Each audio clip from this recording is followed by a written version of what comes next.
Hi friends, welcome to our channel. ನಾನು ನಿಮ್ಮ ಶ್ವೇತಾ ರವಿಕುಮಾರ್. ಇವತ್ತಿನ ದಿನ ಒಂದು ಆರೋಗ್ಯಕರವಾಗಿರುವಂಥ ರೆಸಿಪಿ ತೋರಿಸ್ತಾ ಇದ್ದೀನಿ. ಅದೇನೆಂದರೆ ಪರಂಗಿಕಾಯಿನಲ್ಲಿ ಹಲ್ವಾ ಮಾಡೋದು ಹೇಗೆ ಅಂತ ತೋರಿಸ್ಕೊಡ್ತಾ ಇದ್ದೀನಿ. ಇದು ತುಂಬಾ ಒಳ್ಳೆಯದು, ಅಷ್ಟೇ ರುಚಿಯಾಗೂ ಇರುತ್ತೆ. ಬನ್ನಿ ಮಾಡೋದು ಹೇಗೆ ಅಂತ ನೋಡೋಣ. ಮೊದಲಿಗೆ ಇಲ್ಲಿ ನಾನು ಒಂದು ಬಾಣಲಿಗೆ 2 ಟೇಬಲ್ ಸ್ಪೂನು ತುಪ್ಪನ ಹಾಕ್ಕೊಂಡಿದ್ದೀನಿ. ತುಪ್ಪ ಚೆನ್ನಾಗಿ ಕಾದ ನಂತರ ತುರಿದಿರೋ ಪರಂಗಿಕಾಯಿನ ಹಾಕ್ಕೊಳ್ತಾ ಇದ್ದೀನಿ. ಇಲ್ಲಿ ನಾನು ಇನ್ನೊಂದು 2 ದಿನದಲ್ಲಿ ಹಣ್ಣಾಗುತ್ತೆ ಅನ್ನೋ ಥರದನ್ನ ತೊಗೊಂಡಿರೋದು. ಪರಂಗಿಕಾಯಿ ಮೇಲ್ಗಡೆ ಇರೋವಂಥ ಸಿಪ್ಪೆನೆಲ್ಲ ತೆಗೆದು ಒಳಗಡೆ ಬೀಜ ಎಲ್ಲ ತೆಗೆದ್ಬಿಟ್ಟು ನಂತರ ಪರಂಗಿಕಾಯಿನ ತೊಳೆದು ಅದಾದಮೇಲೆ ತುರಿದ್ಬಿಟ್ಟು ಹಾಕ್ಕೊಳ್ತಾ ಇದ್ದೀನಿ. ಇವಾಗ ತುಪ್ಪದಲ್ಲಿ ಉರಿತಾ ಇದರಲ್ಲಿರೋವಂಥ ನೀರಿನಂಶ ಎಲ್ಲ ಬಿಟ್ಕೊಳ್ಳುತ್ತೆ. ಆ ನೀರಿನಂಶ ಎಲ್ಲ ಬಿಟ್ಕೊಂಡು ನಂತರ ನೀರಿನಂಶ ಎಲ್ಲ ಡ್ರೈ ಆಗೋವರೆಗೂ ಚೆನ್ನಾಗಿ ಫ್ರೈ ಮಾಡ್ಕೊಳ್ಬೇಕು. ಹಾಗೆ ಯಾರಾದರೂ ಹೊಸಬ್ರು ನನ್ನ ಚಾನಲ್ನ ನೋಡ್ತಾ ಇದ್ದರೆ ಪ್ಲೀಸ್ ಸಬ್ಸ್ಕ್ರೈಬ್ ಮಾಡ್ಕೊಂಡು ನೋಡಿ. ಇವಾಗ ನೀವು ನೋಡ್ತಾ ಇರ್ಬೋದು, ಪರಂಗಿಕಾಯಿನಲ್ಲಿರೋವಂಥ ನೀರಿನಂಶ ಎಲ್ಲ ಬಿಟ್ಕೊಂಡು ಆಲ್ಮೋಸ್ಟ್ ಇವಾಗ ಡ್ರೈ ಆಗ್ತಾ ಬರ್ತಾ ಇದೆ. ಈ ರೀತಿ ಚೆನ್ನಾಗಿ ನೀರಿನಂಶ ಎಲ್ಲ ಡ್ರೈ ಆಗೋವರೆಗೂ ಫ್ರೈ ಮಾಡ್ಕೊಳ್ಬೇಕು. ಇವಾಗ ನೀರಿನಂಶ ಎಲ್ಲ ಡ್ರೈ ಆದಮೇಲೆ ಇಲ್ಲಿ ನಾನು 1/4 ಲೀಟ್ರು ಹಸಿ ಹಾಲನ್ನ ಹಾಕ್ಕೊಳ್ತಾ ಇದ್ದೀನಿ. ಹಾಲಲ್ಲಿ ಚೆನ್ನಾಗಿ ಪರಂಗಿಕಾಯಿ ಬೇಯಬೇಕು. ಹಾಲು ಹಾಕಿದ್ಮೇಲೆ ನೀರು ಬಿಟ್ಕೊಳ್ಳುತ್ತೆ. ಆ ನೀರೆಲ್ಲ ಚೆನ್ನಾಗಿ ಡ್ರೈ ಆಗೋವರೆಗೂ ಮಿಕ್ಸ್ ಮಾಡ್ಕೊಳ್ತಾ ಬೇಯಿಸ್ಕೊಳ್ಬೇಕು. ಹಾಗೆ ನಿಮಗೆ ಈ ವಿಡಿಯೋ ಇಷ್ಟವಾದರೆ ಲೈಕ್ ಮಾಡಿ, ಶೇರ್ ಮಾಡಿ, ಕಮೆಂಟ್ಸ್ ಮಾಡಿ, ಸಬ್ಸ್ಕ್ರೈಬ್ ಮಾಡ್ಕೊಳ್ಳಿ. ಪಕ್ಕದಲ್ಲೇ ಬರುವಂಥ ಬೆಲ್ ಐಕಾನ ಕ್ಲಿಕ್ ಮಾಡಿ ಹಾಲನ್ನು ಬಟನ್ನ ಪ್ರೆಸ್ ಮಾಡಿದ್ರೆ ನಾನು ಹಾಕುವಂಥ ವಿಡಿಯೋ ಎಲ್ಲ ನಿಮಗೆ ನೋಟಿಫಿಕೇಶನ್ ಬರುತ್ತೆ.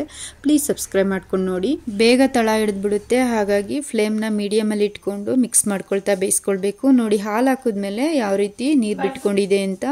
ಈ ನೀರೆಲ್ಲ ಚೆನ್ನಾಗಿ ಡ್ರೈ ಆಗೋವರೆಗೂ ಮಿಕ್ಸ್ ಮಾಡ್ಕೊಳ್ತಾ ಬೇಯಿಸ್ಕೊಳ್ಬೇಕು. ಇವಾಗ ಚೆನ್ನಾಗಿ ನೀರಿನಂಶ ಎಲ್ಲ ಡ್ರೈ ಆಗಿದೆ. ಇದಕ್ಕೆ ಸಕ್ಕರೆನ ಸೇರಿಸ್ಕೊಳ್ತಾ ಇದ್ದೀನಿ. ಇಲ್ಲಿ ನಾನು 1/4 kg ಸಕ್ಕರೆನ ತೊಗೊಂಡಿರೋದು. ನೀವು ಸ್ವೀಟ್ಗೆ ಅನುಗುಣವಾಗಿ ನೀವು ಸಕ್ಕರೆನ ಸೇರಿಸ್ಕೋಬೋದು. ಸ್ವೀಟ್ ಕಮ್ಮಿ ತಿನ್ನೋರಾದರೆ ಸ್ವಲ್ಪ ಸಕ್ಕರೆನ ಕಮ್ಮಿನೇ ಹಾಕ್ಕೊಳ್ಳಿ. ಇಲ್ಲ ಸ್ವೀಟ್ ಜಾಸ್ತಿ ಇಷ್ಟಪಡೋರಾದರೆ ಸ್ವಲ್ಪ ಸಕ್ಕರೆನ ಜಾಸ್ತಿನೇ ಸೇರಿಸ್ಕೊಳ್ಳಿ. ಸಕ್ಕರೆ ಹಾಕಿದ್ಮೇಲೆ ಸಕ್ಕರೆ ಎಲ್ಲ ಕರಗಿ ಪಾಕ ಬಿಟ್ಕೊಳ್ಳುತ್ತೆ. ಆ ಪಾಕ ಎಲ್ಲ ಗಟ್ಟಿ ಆಗೋವರೆಗೂ ಚೆನ್ನಾಗಿ ಮಿಕ್ಸ್ ಮಾಡ್ಕೊಳ್ತಾ ಬೇಯಿಸ್ಕೊಳ್ಬೇಕು. ಪರಂಗಿಕಾಯಿ ಹಲ್ವಾ ನಿಜವಾಗ್ಲೂ ತುಂಬಾ ರುಚಿಯಾಗಿತ್ತು. ಮನೇಲಿ ಎಲ್ಲರೂ ಇಷ್ಟಪಟ್ಟು ತಿಂದರು. ನೀವು ಒಂದ್ಸಲ ಟ್ರೈ ಮಾಡಿ ನೋಡಿ, ಎಲ್ಲರೂ ಇಷ್ಟಪಟ್ಟು ತಿಂತಾರೆ ಮತ್ತು ಆರೋಗ್ಯಕ್ಕೂ ತುಂಬಾ ಒಳ್ಳೆಯದು.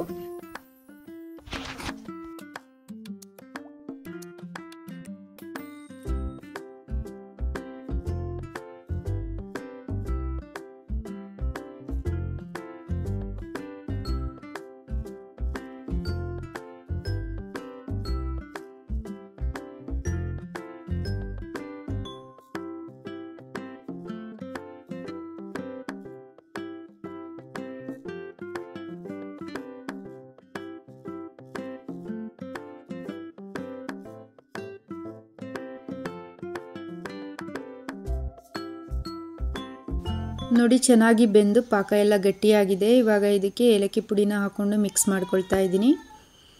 ಲಾಸ್ಟಲ್ಲಿ 1 ಟೇಬಲ್ ಸ್ಪೂನ್ ತುಪ್ಪ, ಹಾಗೆ ತುಪ್ಪದಲ್ಲಿ ಹುರಿದಿಟ್ಕೊಂಡಿರುವಂಥ ದ್ರಾಕ್ಷಿ ಗೋಡಂಬಿನ ಹಾಕ್ಕೊಂಡು ಒಂದ್ಸಲ ಮಿಕ್ಸ್ ಮಾಡ್ಕೊಂಡ್ಬಿಟ್ರೆ ಪರಂಗಿಕಾಯಿ ಹಲ್ವಾ ರೆಡಿ ಆಗಿಬಿಡುತ್ತೆ. ನೋಡಿದ್ರಲ್ಲ ಯಾವ ಥರ ಪರಂಗಿಕಾಯಿ ಹಲ್ವಾ ಮಾಡೋದು ಅಂತ. ಅಷ್ಟೇ ರುಚಿಯಾಗೂ ಇರುತ್ತೆ. ಒಂದ್ಸಲ ಟ್ರೈ ಮಾಡಿ ನೋಡಿ.